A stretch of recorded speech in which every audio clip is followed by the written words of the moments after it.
Hello नमस्कार, welcome to inculcate learning. Kohler की theory of learning में एक थियरी है लर्निंग बाय इनसाइट की थियरी, या इनसाइटफुल लर्निंग थियरी भी बोल देते हैं इसको। गेस्टाल्ट या जेस्टाल्ट कई लोग प्रोनाउंस करते हैं, तो वो थियरी ऑफ लर्निंग भी इसको बोलते हैं। आप अपनी कन्वीनियंस के अकॉर्डिंग जो है इसकी प्रोनाउंसिएशन देख लीजिएगा। So this is presented by me Raveena. अगर आपको वीडियोस इन्फॉर्मेटिव लग रही हैं तो लाइक, शेयर और सब्सक्राइब जो है आप इनकलकेट लर्निंग को कर सकते हैं। इस थियरी के लास्ट में जो है हम इसमें प्रैक्टिस क्वेश्चंस भी देखेंगे। सो उन वो क्वेश्चंस देख के आपको थोड़ा आइडिया हो जाएगा कि आपके कॉम्पिटिटिव एग्जाम्स में किस तरीके के क्वेश्चंस पूछे जा सकते हैं इस थियरी से।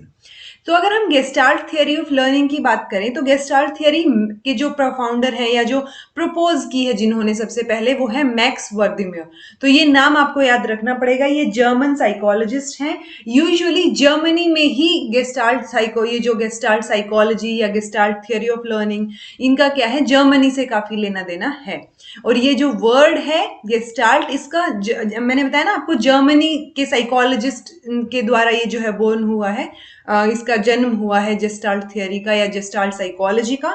तो जेस्टाल्ट का मतलब जर्मनी में होता है होल, यानी ये बिलीव करते हैं कि whole is more important than parts. जो मैंने आपको कर्ट लेविन की थियरी जब करवाई थी उस टाइम पे भी गेस्टाल्ट साइकोलॉजी या गेस्टाल्ट का मतलब क्या होता है या किस तरीके से या किन चीजों में ये बिलीव करती है गेस्टाल्ट साइकोलॉजी, जब मैंने कर्ट लेविन करवाया था। तो कर्ट लेविन का नाम याद रखेंगे आप, वोल्फगैंग कोहलर का और कर्ट कोफका का। सो ये जो चार नाम हैं ये तो आप एटलीस्ट याद रखेंगे, क्योंकि ये वो साइकोलॉजिस्ट हैं जिसमें मैक्स वर्दिमियर ने दिया इस थियरी को या इस साइकोलॉजी को, और जो वोल्फगैंग कोहलर है, कर्ट कोफका है या कर्ट लेविन है, इन लोगों ने प्रोफाउंड किया, यानी कि फर्दर जो है प्रोपिगेट किया इसको।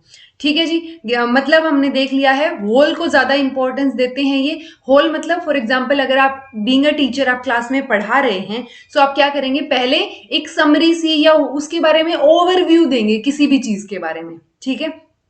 उसके बाद आप पार्ट्स में जाएंगे या और डिटेलिंग में जाएंगे।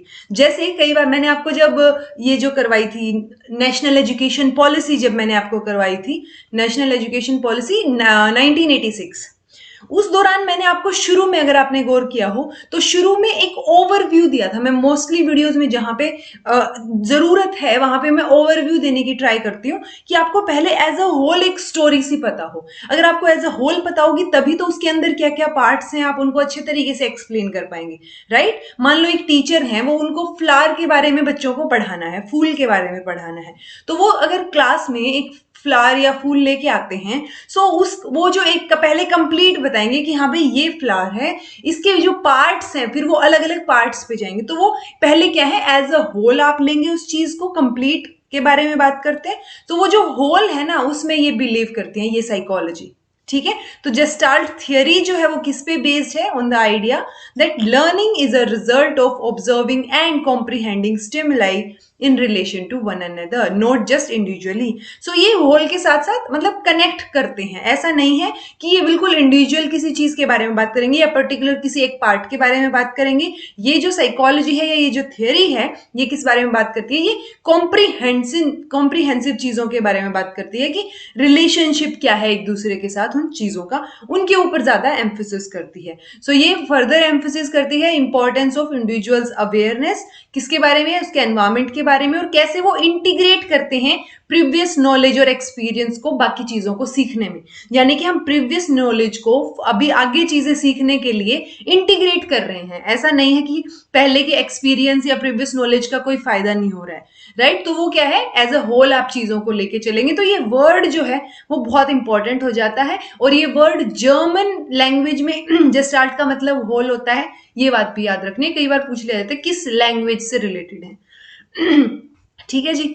अब इन शॉर्ट हम ये बोल सकते हैं कि लर्नर जो है does not merely respond to a stimulus but mentally processes what he receives और परसीव्स। यानी कि जब आप किसी भी चीज को देखते हैं तो ऐसा नहीं है कि आप बिल्कुल एकदम से रिस्पॉन्ड करते हैं उस स्टिमुलस को। आप क्या करते हैं, आपके दिमाग में कुछ ना कुछ प्रोसेस जो आपने देखा वो आपने रिसीव किया, फिर आप क्या चीजें बताएंगे या क्या सोच रहे हैं उस बारे में, सो वो क्या है, वो एक होल प्रोसेस है।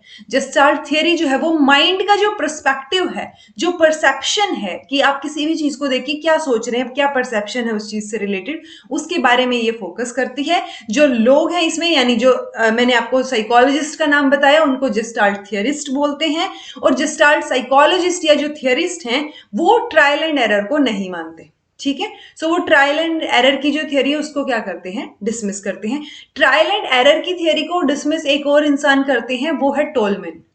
वो हम टोलमैन की जब साइन लर्निंग की थियरी पढ़ेंगे उस टाइम पे डिस्कस करेंगे।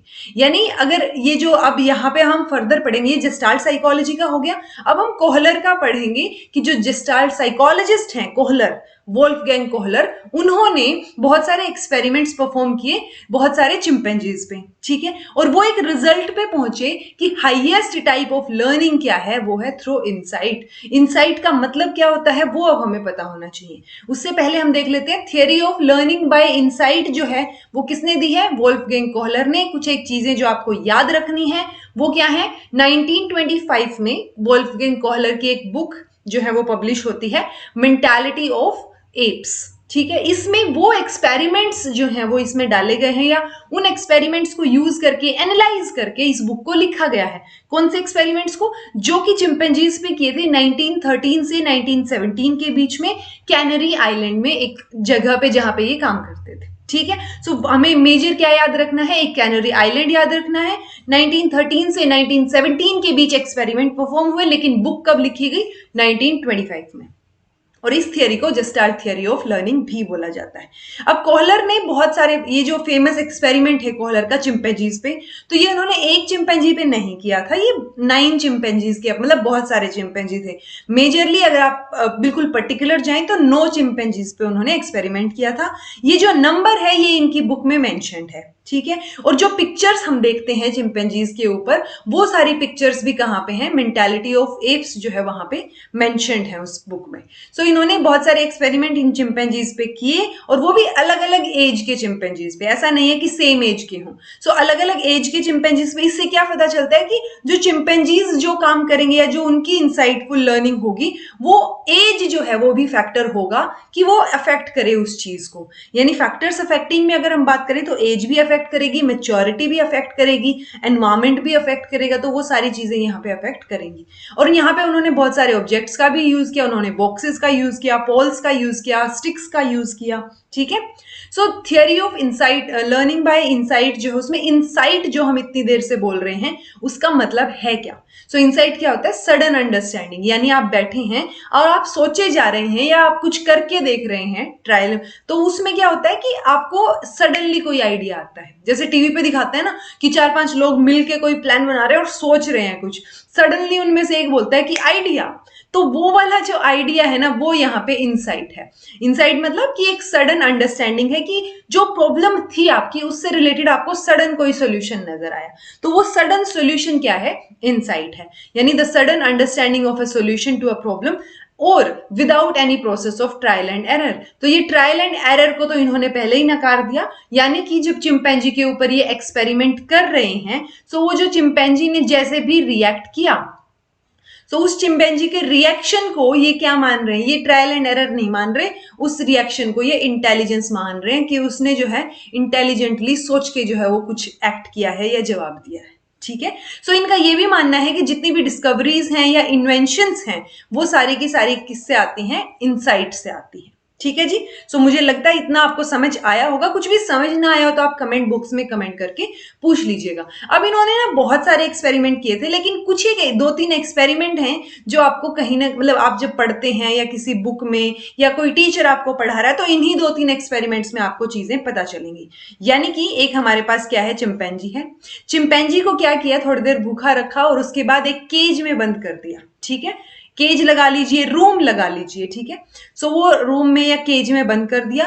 कहीं कई जगह आपको केज नजर आएगा, ऐसे ऐसे करके केज नजर आ जाएगा आपको। कई जगह आपको जो एक्चुअल पिक्चर्स दिखेंगी वहां पे आपको रूम सा या फिर आसपास घास पड़ी है, चीजें पड़ी है, तो वो वाली चीज सिनेरियो जो है वो एक्चुअल सिनेरियो आपको उनकी जो बुक है उसमें पिक्चर्स देखने को मिल जाएंगी। सो कोहलर ने क्या किया, चिंपैंजी को जो है केज में बंद किया और एक बनाना का जो, मतलब जैसे गुच्छा आता है ना बनाना की, जैसे जिसमें 12 बनाना होता है। तो अब हमें ये नहीं पता कि उसमें 12 ही थे या नहीं, बट बनानास जो है वो उन्होंने क्या कर दिए, यहाँ पे ऊपर दीवार पे हैंग कर दिए। ठीक है, अब वो बनानास को देख के रूफ जो थी केज की उसके ऊपर उन्होंने लटका दिए। बॉक्स जो है उस एक बॉक्स नीचे रख दिया यहाँ पे इन्होंने, ऐसे ही रैंडम कहीं पे भी केज में। मतलब उनको, हमें तो क्या करना है कि चीजें रखनी है कि क्या उन चीजों को यूज करके कोई ऐसी इंसाइटफुल लर्निंग या इंसाइटफुल कुछ एक्टिविटी हो सकती है क्या। तो चिंपैंजी ने बहुत देर तो ट्राई किया, उनको नहीं, वो कूदते रहे इन बनानास को लेने के लिए, बट उनको नहीं मिले, वो सक्सेसफुल नहीं हुए। सडनली उनको एक आइडिया आता है और उन्होंने बॉक्स का यूज किया, और जब बॉक्स नीचे रखा और उस पे चिंपैंजी ने खड़े होकर जंप मारा तो ये सारे के सारे बनानास जो है उसको मिल गए। ठीक है, सो ये क्या था, एक एक्सपेरिमेंट था। दूसरे एक्सपेरिमेंट में क्या किया उन्होंने, थोड़ा सा डिफिकल्ट किया उन्होंने। एक तो उसको काफी ऊंचा लटका दिया, जैसे ये एक्चुअल सिनेरियो है, आपको इस तरीके की चीजें मिलेंगी। ठीक है, कि यहाँ पे उन्होंने क्या किया, कई बॉक्सेस दिए, ये बॉक्सेस आपको दिख रहे होंगे, तो ये डिफिकल्ट बना दिया कि थोड़ा और ऊंचा उसको जो है लटका दिया और 2 या 3 बॉक्सेस जो है वो वहां पे रख दिए। अब 2 या 3 बॉक्सेस की जरूरत जो है चिंपैंजी को पड़ेगी अगर उसको बनाना जो है वो हासिल करने हैं तो अब इन्होंने क्या किया, चिंपैंजी को फिर से थोड़ी देर बाद आइडिया आया, उन्होंने एक बॉक्स के ऊपर दूसरा बॉक्स रख के और फिर उन्होंने क्या किया, ये बनानास तक यहां तक पहुंच गए। ये था सेकेंड एक्सपेरिमेंट। थर्ड एक्सपेरिमेंट इन्होंने और थोड़ा सा टफ बनाने की कोशिश की कि ये जो केज है, इस केज के बाहर की साइड क्या रखे, उन्होंने बनानास रखे। ठीक है, अब जो बाहर की साइड बनानास है और अंदर क्या रखी, 2 स्टिक्स रखी है, 2 आपको लकड़ियां, 2 छड़ी दिख रही होंगी, ये 2 स्टिक्स या डंडे रखे। अब ये दोनों डंडे जब अकेले अकेले चिंपैंजी यूज करेगा, यानी एक ये जो स्टिक है इसको उठाया और चिंपैंजी ने ट्राई किया बनानास को अपनी तरफ खींचने का, लेकिन वो नहीं पहुंचे। यानी दोनों जो स्टिक हैं वो अपने आप में छोटी हैं, लेकिन उसमें एक होल सा है जिसकी वजह से ये दोनों स्टिक को जोड़ के चिंपैंजी ने क्या किया, कुछ टाइम बाद ये बनानास जो है वो उसको मिल गए। यानी इस एनिमल ने क्या किया, ज्वाइन किया 2 स्टिक्स को together and reach the banana. So ultimately क्या है, ये 3 एक्सपेरिमेंट आपको कहीं ना कहीं देखने को मिलेंगी। और दूसरी चीज हमने ये भी देख लिया कि सिर्फ एक चिंपैंजी पे ये एक्सपेरिमेंट्स नहीं हुए हैं, वहां पे बहुत सारे चिंपैंजीज थे। तो उन चिंपैंजीज में बहुत सारे नाम है, शिका, ग्रैंडे, कॉन्सुल और सुल्तान, जिसको सुल्तान वहां पे मेंशन है बुक में, लेकिन हम इसको क्या बोल देते हैं, हम सुल्तान बोल देते हैं। आपको सुल्तान भी मिल सकता है कहीं पे। ठीक है, मेजरली आपको यही मिलेगा। तो वो जो अब इन सब ये जितने भी जो मंकीज थे या जितने एप्स या जो हम इनको क्या बोल रहे हैं, चिंपैंजीज बोल रहे हैं, सो इन सब में कोहलर का सबसे इंटेलिजेंट चिंपैंजी किसको माना जाता है, ये सुल्तान को ही माना जाता है। ठीक है, क्यों माना जाता है, क्योंकि सबसे पहले इतने सारे चिंपैंजीज में से सबसे पहले इसने प्रॉब्लम सॉल्व की और बाकी सबने जो है इसको देख देख के फॉलो किया।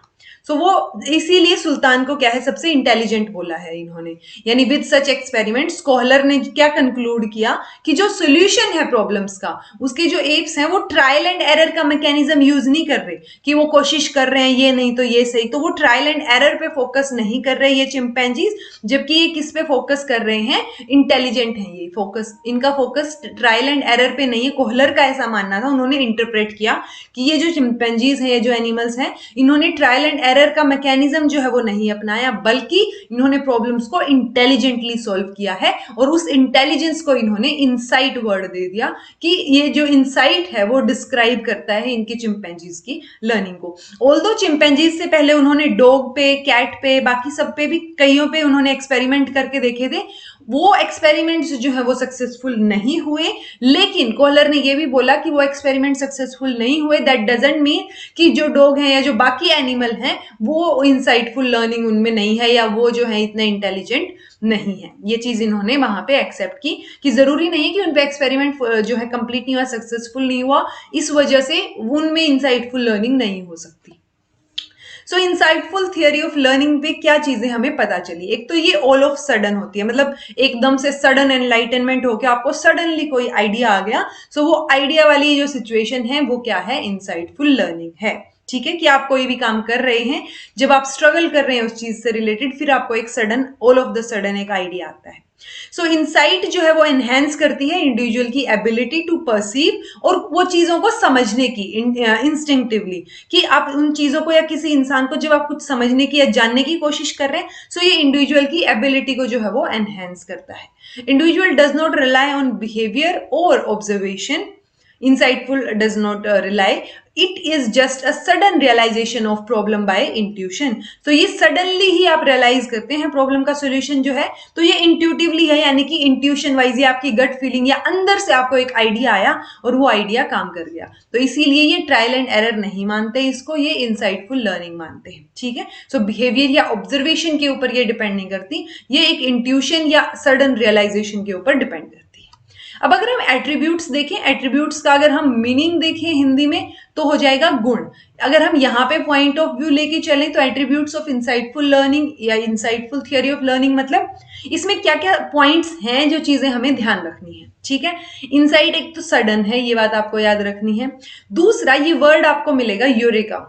यूरेका का मतलब होता है आई हैव फाउंड इट, यानी इट इन्वॉल्व्स द फीलिंग, किसकी feeling, I have found it, कि मुझे मिल गई वो चीज, ठीक है, कि हमने सॉल्यूशन ढूंढ लिया उस चीज का, तो उसका मतलब क्या है यूरेका। तो यूरेका किससे रिलेटेड है, ये क्वेश्चन आ सकता है, या यूरेका वर्ड आपको ध्यान रखना है वो किससे रिलेटेड है, इनसाइटफुल थियरी ऑफ लर्निंग से रिलेटेड है।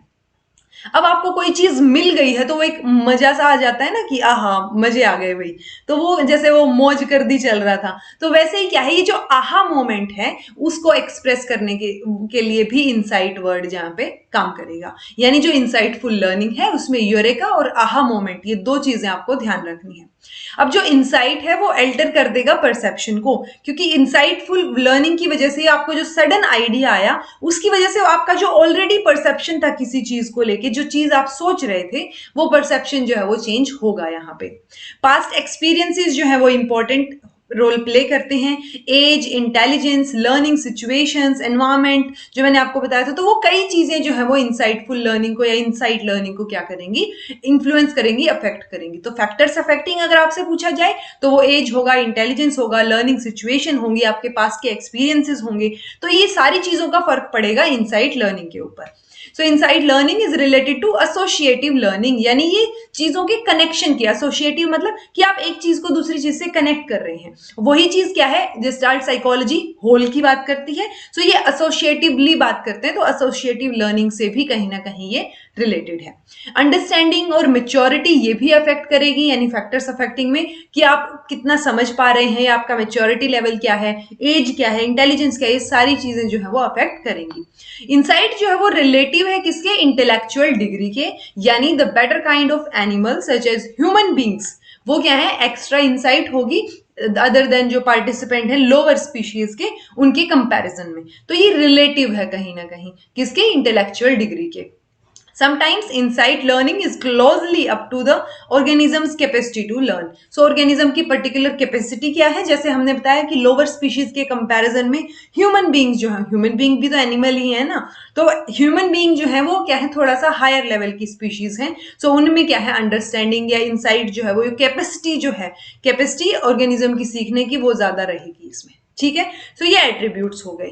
अब अगर हम एजुकेशनल इंप्लीकेशंस देखें इससे, सो एक तो ये हो गया कि होल जो है वो ग्रेटर है किससे, पार्ट से, तो situation should be viewed as a whole, तो हमें होल की तरह चीजों को देखना है और वहीं से सीखने की कोशिश करनी है।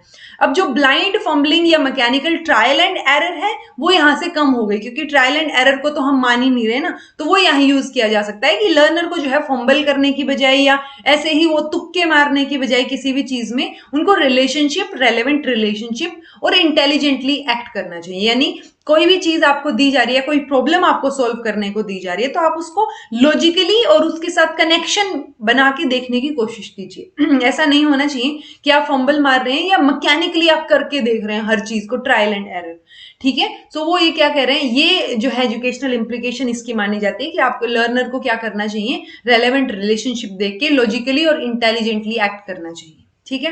पर्पस और मोटिव जो है वो काफी इंपॉर्टेंट रोल प्ले करता है जब लर्निंग प्रोसेस की बात आती है। तो सेंट्रल रोल कौन प्ले करेगा, जो भी पर्पस या जिस पर्पस से आप कर रहे हैं। जैसे चिंपैंजी को जो है वो भूख लगी थी, तो उसका पर्पस क्या था, वो ड्राइव क्या थी, वो भूख थी, हंगर थी, जिस वजह से वो क्या कर रहा था, वहां से उसने इंटेलिजेंटली एक्ट किया और जो चीजें वहां अवेलेबल थी उनकी वजह से क्या किया उसने, वो पर्पस को कंप्लीट किया। तो मेन रोल जो है वो सेंट्रल रोल मोटिव या पर्पस प्ले करेगा।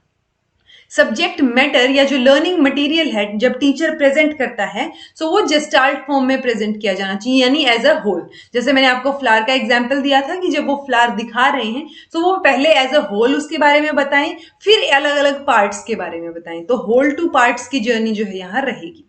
Greater contribution of insight theory of learning is that it has made learning an intelligent task, जो हमने इस पॉइंट में भी बात की कि लर्निंग को इन्होंने एक इंटेलिजेंट टास्क बनाया है, ना कि जो ब्लाइंडली फंबल करें या जो तुक्के मारना या ऑटोमेटिक जो आपका रिस्पॉन्स निकल रहा है उसकी बजाय ये क्या बोलते हैं, इसको इंटेलिजेंट टास्क बोल रहे हैं लर्निंग को। सो ये एजुकेशनल इंप्लीकेशंस जो है वो रहेंगी इंसाइटफुल लर्निंग की।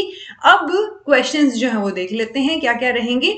इन which year this experiment on chimpanzee was conducted, तो ये कब कंडक्ट किया गया था, 1913 से 20 तक, 1910, 1930, 2000, या एक और आप जो है यहाँ लिख लीजिए 1925, ये भी आ सकता है। ठीक है, सो आंसर क्या रहेगा, वो 1913 से 20, क्योंकि हम मोस्ट अप्रोप्रिएट आंसर देख रहे हैं। अगर यहाँ 17 ऑप्शन में कहीं होता सो हम 1913 से 17 वाला ऑप्शन जो है वो चूज करते, क्योंकि ये एग्जैक्ट आंसर था, ये अप्रोप्रिएट आंसर है हमारा। सो आंसर क्या हो जाएगा हमारा, ए हो जाएगा। फिर है कॉलर्स के जो एक्सपेरिमेंट हैं किस पे, चिंपैंजी पे, वो क्या डेमोन्स्ट्रेट करते हैं या what type of cognitive experience जो है वो। एक तो ये चीज आपको ध्यान रखनी है कि ये कॉग्निटिव एक्सपीरियंस की बात हो रही है, यानी आप कोई चीज देख रहे हैं तो आपकी कॉग्निटिव लेवल आपका काम कर रहा है, तो ये कॉग्निटिव प्रोसेस को इंक्लूड करते हैं। ठीक है, सो कॉग्निटिव लर्निंग होगी, इनसाइट लर्निंग होगी, ट्रायल एंड एरर होगा या नन ऑफ द अबव। सो जो कॉग्निटिव एक्सपीरियंस है वो तो क्या रहेगा हमारा यहाँ पे इनसाइट लर्निंग का रहेगा। Inside learning is often times an important aspect of, तो क्या क्या इसका इंपॉर्टेंट एस्पेक्ट है, inventions and innovations, trial and error, classical conditioning या रेप्लिकेशन, रेप्लिकेटिंग पास्ट सॉल्यूशंस, कि जो पास्ट में आपका सॉल्यूशन था आप उसी को करके देख रहे हैं। तो हमने क्या बताया था कि जो इंसाइटफुल लर्निंग है वो क्या है, वो सारी की सारी जितनी भी डिस्कवरीज हैं या जो नई नई चीजें हैं वो किससे निकल के आई हैं, इनसाइट से। तो ये क्या रहेगा, inventions and innovations. Insightful learning is given by, किसने दी है, कोलबर्ग ने, कॉलर ने, स्किनर ने, पेवलोव ने। तो आपको कोहलबर्ग और कॉलर में कंफ्यूज नहीं होना है, ये कॉलर ने दी है। ठीक है, सो ये क्वेश्चंस हो गए, ये हमारी इंसाइटफुल लर्निंग थियरी हो गई। आपको कुछ भी समझ ना आया हो तो आप कमेंट बॉक्स में कमेंट करके बता दीजिएगा। This was all about today, thank you so much for watching.